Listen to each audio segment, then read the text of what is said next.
মাঠ পর্যায়ে টেস্ট করা হয়। কি টেস্ট করা হয়? এই পেস্টিসাইড দিয়া এই পোকা মরে কিনা। আপনাদের কাছে আমার জানতে চাই, আমি কি শুধু পোকার উপরে টেস্ট করবো, না এই পেস্টিসাইড অ্যাপ্লাই করার পরে যেই ভেজিটেবলে আমি অ্যাপ্লাই করছি ওই ভেজিটেবলে এই পেস্টিসাইড সিনথেটিক পেস্টিসাইড এর ব্যাড এফেক্ট কতদিন পর্যন্ত থাকে বলা হয়েছে, এর ভিতরে লেভেল লাগানো হবে। পেস্টিসাইড আমার দেশের কৃষক যখন স্প্রে করে তখন সে দেখে কোনটা দিলে সাথে সাথে আমার পোকা পড়ে। সে জানতে চায় না আমি ভেন্ডির মধ্যে যে পেস্টিসাইড ব্যবহার করেছি ওই পেস্টিসাইডের ব্যাড এফেক্ট যদি 7 দিন থাকে 3 দিনে ভেন্ডি হারভেস্ট করতে হয়। আমি কৃষক হিসাবে বলছি, আমি 3 ডেজের ভিতরে যদি ভেন্ডি হারভেস্ট করি, ভেন্ডি ক্ষেত্রে এভরি 2 ডেজ পরে পেস্টিসাইড ব্যবহার করার জন্য অভ্যস্ত হচ্ছে কৃষক। এটা কৃষকের দোষ নয়। তাইলে আমি ওই ভেন্ডি যখন খাচ্ছি আমার বডির অবস্থা কি দাঁড়াবে? ওই ভেন্ডি আমি রপ্তানি করতে গেলে ভেন্ডিয়াস কেন আমার এটা কিনতে চাইবে? সে তো টেস্ট করবে।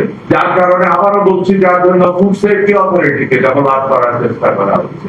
এখন পেস্টিসাইডের বিরুদ্ধে আমি নই, আমার বক্তব্যটা যেটা, এই পেস্টিসাইড একটু বলে রাখে কোন কোন জিনিসগুলি চেক করা হবে। আমি কি শুধু পোকা মাকড় দেখবো না হিউম্যান বডি দেখবো? ওয়েদার দেখতে হবে আমাকে, আমার ওয়েদারে কতটুকু ব্যাড এফেক্ট করে, সয়েলকে কতটুকু ব্যাড এফেক্ট করে, এটা দেখার প্রয়োজন আছে।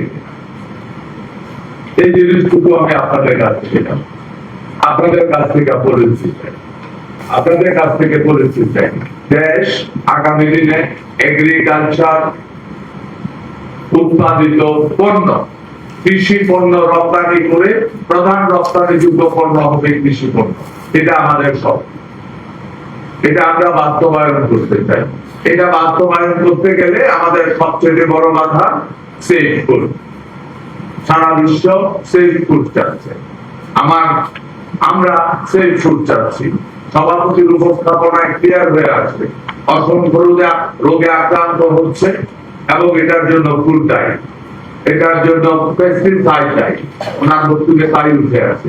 আমরা এখান থেকে মুক্তি চাই, অনেক কমপ্লিকেটেড কিছু চাই না, অনেকগুলি হেভি মেটাল। আমার এই পেস্টিসাইড যখন আমি মার্কেটিং করতে যাব তখন কি শুধু পোকা দেখবো না হিউম্যান বডির উপরে কি প্রবলেম আছে ওইটাও দেখা উচিত, অথবা ওয়েদারের উপরে কি প্রবলেম আছে ওইটা দেখা প্রয়োজন আছে কিনা, মাটিতে কি ব্যাড এফেক্ট আছে ওইটা দেখা প্রয়োজন আছে কিনা। আমাদের পণ্য আন্তর্জাতিক মান সম্পন্ন পণ্য। আমার এগ্রিকালচার পণ্য সারা বিশ্বে যেখানে যাবে সেখানে যেন কোনো স্ট্যান্ডার্ডের প্রশ্নে কোথাও যেন কোনো সমস্যার মুখোমুখি হতে চাই না।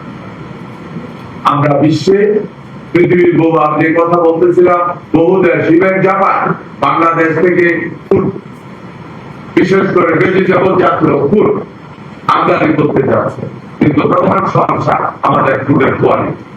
আমরা রপ্তানি বাড়াতে চাই।